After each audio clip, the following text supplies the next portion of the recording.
rumah sakit dong. Nah itu saya pasti nggak minat. Oke. Investment checklist-nya ada nggak, Pak? Misalnya oke, laba bersihnya harus bertumbuh 20% minimal gitu. Oh enggak, saya nggak fokus di EBITDA atau laba, tapi kami melihat bahwa potensi dari perusahaan itu bisa dibawa, bertumbuh itu secara jangka panjang dan Oke menjadi yang terbesar di oke. sektor usaha tersebut.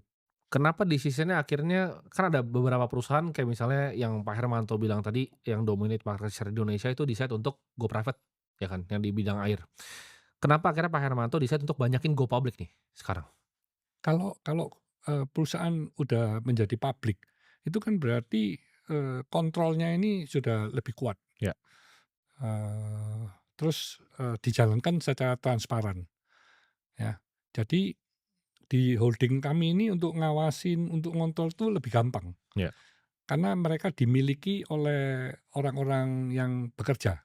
Jadi nggak hanya shareholder saja, hmm, semua semua employer, maksudnya level-level tinggi itu semua menjadi shareholder. ya. Kalau misalnya Pak Hermanto saya kasih 10 triliun besok, harus di-deploy, itu Pak Hermanto akan cari perusahaan seperti apa dan kira-kira gimana caranya? 10 triliun ya. Ya.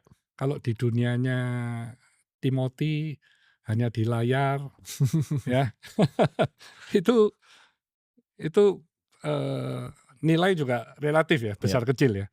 Tapi kalau 10 triliun itu diinvestasikan ke yang saya tadi sebut FMCG, ke healthcare ya.